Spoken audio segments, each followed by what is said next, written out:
Oh, did you do it yet? And you followed the instructions? Didn't omit a thing?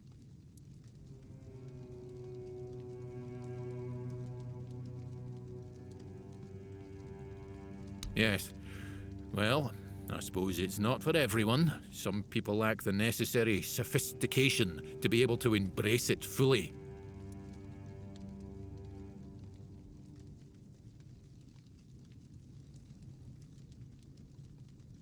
It was a prank. Did it need to have a point? What's wrong with a harmless bit of fun? A druid's not allowed to have a sense of humour.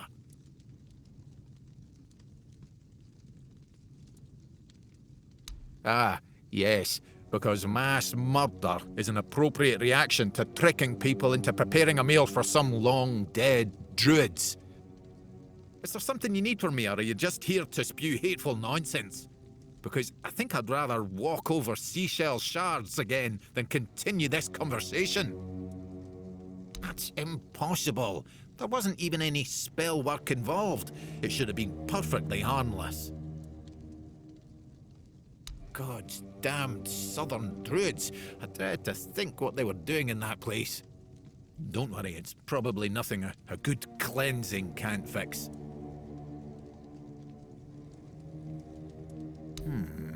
I guess I could, but what's in it for me?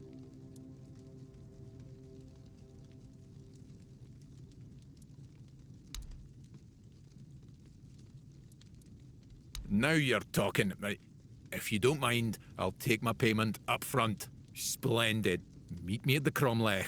I will need your assistance with the ritual.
Ah, the seashells. Thank you.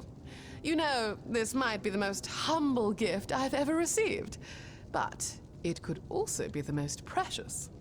Truthfully, I was somewhat skeptical of whether you were actually listening to my ramblings.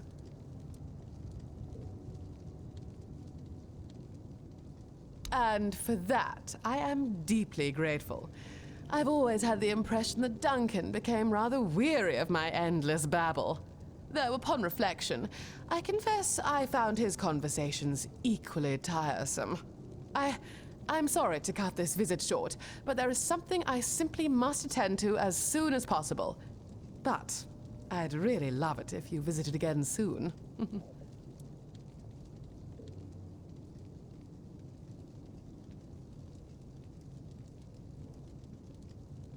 Oh, that sounds delightful.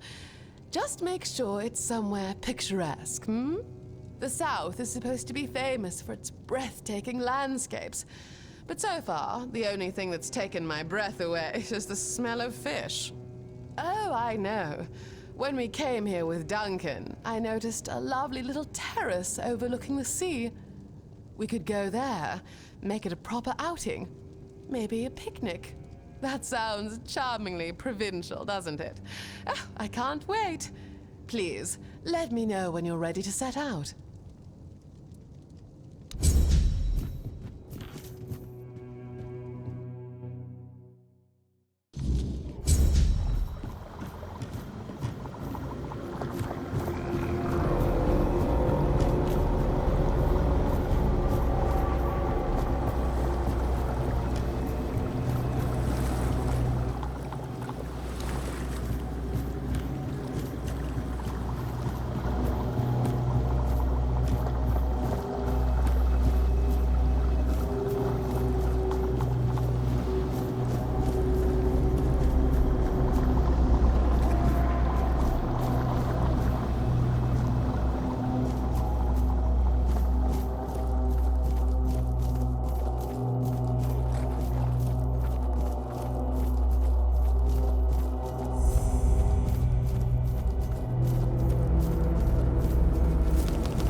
well-travelled person.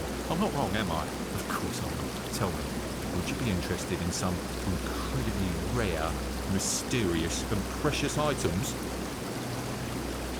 Then let me introduce you to a one-of-a-kind collection of Arthurian relics. I assure you, you won't see anything like this anywhere else on Avalon. Here's an authentic Four-Dweller's tooth. And look, bone from Sir Galahad's little finger. And over here, a fragment of a foot wrap worn by King Arthur himself, along with many other riches. That is an excellent question. When it comes to relics, authenticity is key. However, I assure you that I possess documents with the appropriate signature and seals, proving that all of these relics and the stories behind them are absolutely true.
absolutely.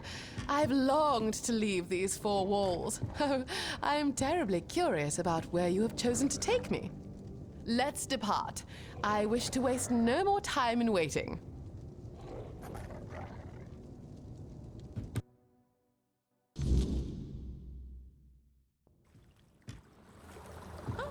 This is quite an endearing spot, albeit rather windy, and the decor leaves much to be desired. I must confess that ghastly statue had entirely escaped my memory until now. Now, what shall we talk about? You know almost everything there is to know about me, and yet I hardly know anything about your life. Tell me, have you always been a mercenary?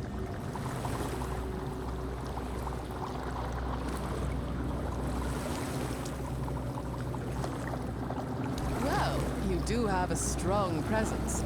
An officer's role would have been a commendable pursuit. My grandfather, a legate in the Camelot army, always complained about the recruits being weaklings. Yet, I suspect he would have been rather satisfied with you.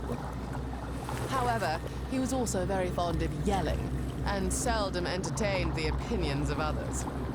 If those are qualities every officer must possess, then permit me to express my relief at your alternate path.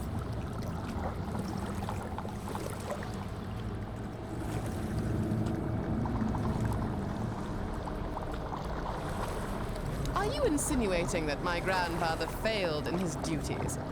Well, you would be correct. He was dispatched to suppress a rebellion and vanished, never to return. Rumors swirled that he met his end at the hand of his own troops. It might have been nothing but hearsay, yet... well, let's just say I wouldn't be surprised. He was a terrifying man. Every time he visited, I would excuse myself to hide in my rooms. But look at us, drifting back to my favorite subject, me. Although I relish discussing myself, today is meant to be about you. But first,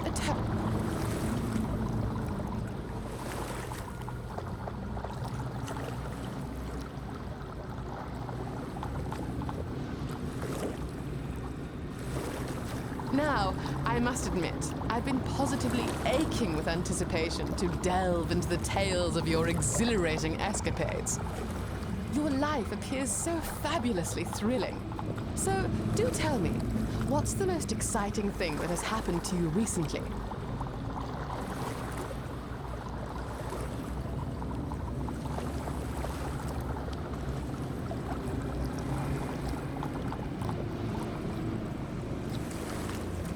Oh, you flatterer.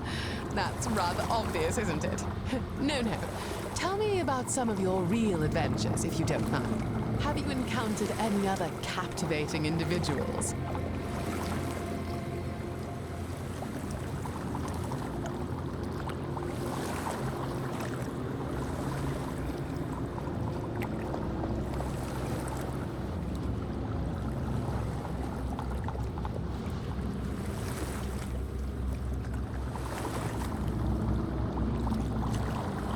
Another realm?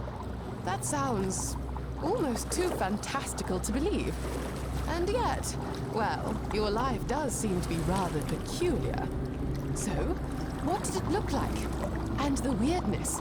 It's a marvel you survived at all, let alone without gaining an extra limb.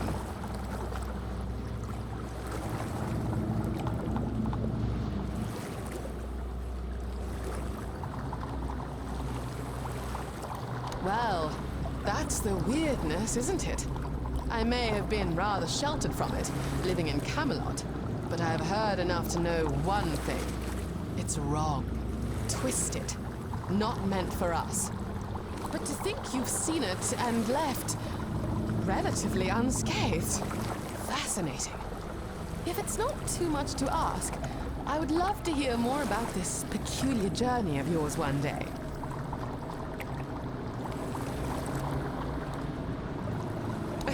Don't be coy, darling. You should know by now that I rarely do anything for which I have no patience or desire. Besides, the evenings here are indeed rather slow. So, the prospect of your delightful company to enliven them is most welcome. Now, I've had a lovely time, but it's getting late, and I'd rather not be caught by nightfall on my way home. I do hope we can do this again sometime.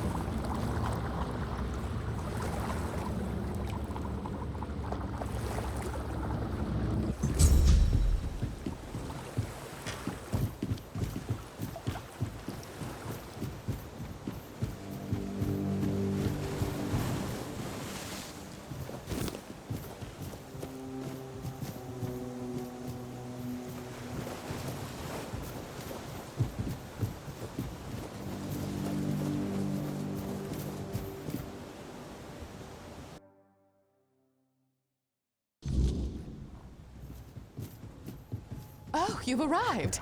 Marvelous. I must confess, I've been eagerly awaiting your next visit. Today, I have crafted something quite special just for you. Here, behold my very first creation, expressly designed just for you.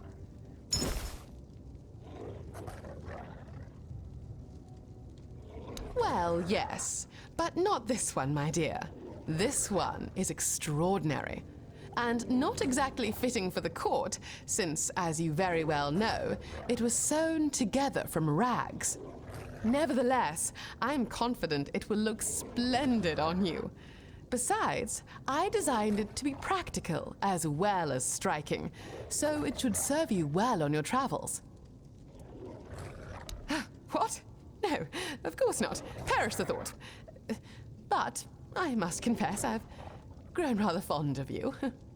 And I am not averse to the idea of exploring a more intimate connection.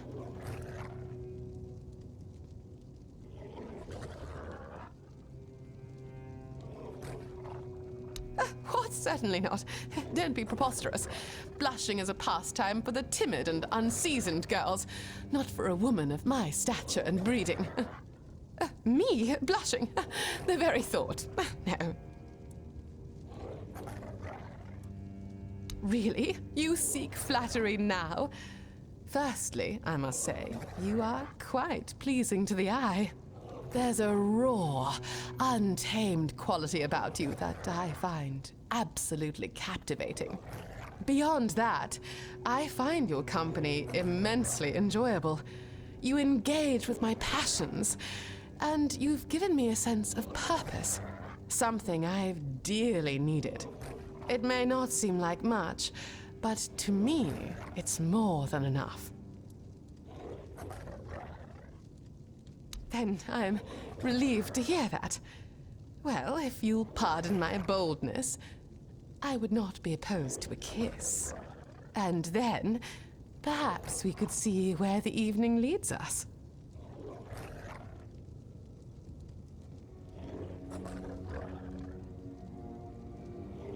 Darling, I must say I've thoroughly enjoyed your company.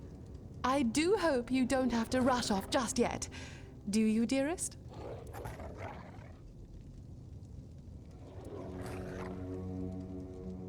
How marvelous! In fact, I've been meaning to suggest something.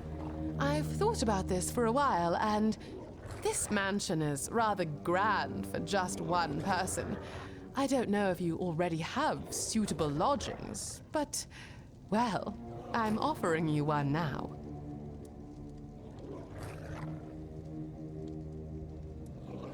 Oh, think nothing of it. I'd simply love to have you around more, and together we could make this place far more livable, don't you think? The interior is charming enough, but the outside, utterly dreadful. Yes, the view is divine and the beach is pleasant, but we can't very well sit in the sand all day, can we? Oh, and imagine a garden. It would be so lovely to have fresh flowers in abundance. No need to worry, my dearest. I've already drawn up a list of all the improvements we could make. Oh, and it's going to be simply magnificent, I assure you.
Is there anything more romantic than a proper garden? Imagine the blossoms in spring, the scent of fresh herbs wafting through the air. I did consider hiring a gardener, but no. It's time for me to sink my fingers into the fresh soil and bring forth the fruits of my own labor, just as village women have done for centuries. It can't be too hard, can it? If the peasants can manage it. The pond is certainly a choice. Well, to be honest, I'm rather used to more ornamental pieces. But this is nice as well. Very quaint, very rustic, fitting. I only hope nothing lays eggs in there. Ugh. Darling, the workshop is simply magnificent. My sanctuary, a place where inspiration can flourish, unburdened by clutter and inconvenience. Oh, just imagine the gowns, the embroidery, the masterpieces that will emerge from these very walls. I hope you're prepared, dearest, because soon everyone will be clamoring for even the smallest samples of my craft. Darling, I must admit, the work you've done around the house is tremendous. Dare I say, you've finally made it feel like home. And while I may have exuded cheer and enthusiasm, deep down I wasn't particularly excited about living in the South at first, you know. I simply wanted something different. But now, I suppose, it's grown on me. I'm glad to be here, and I'm glad to have someone to share it with.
Money or your life?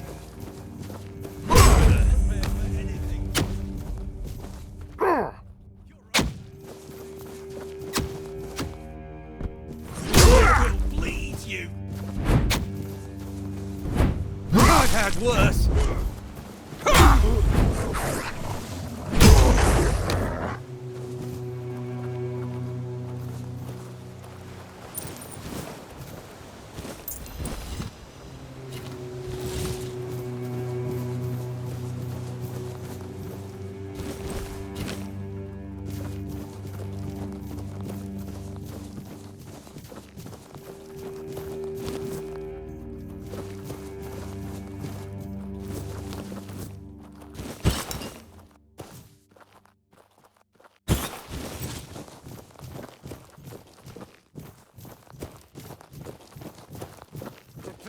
battle!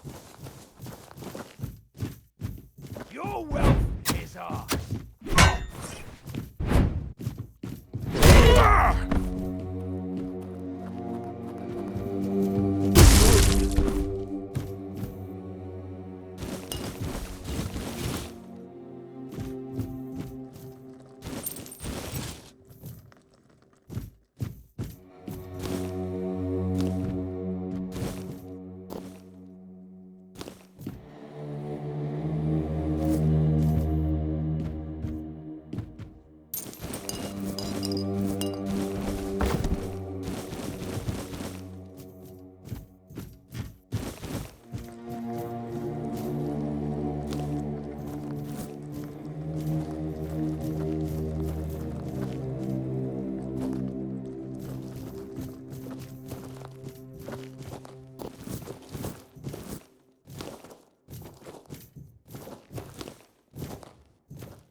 We ain't safe here.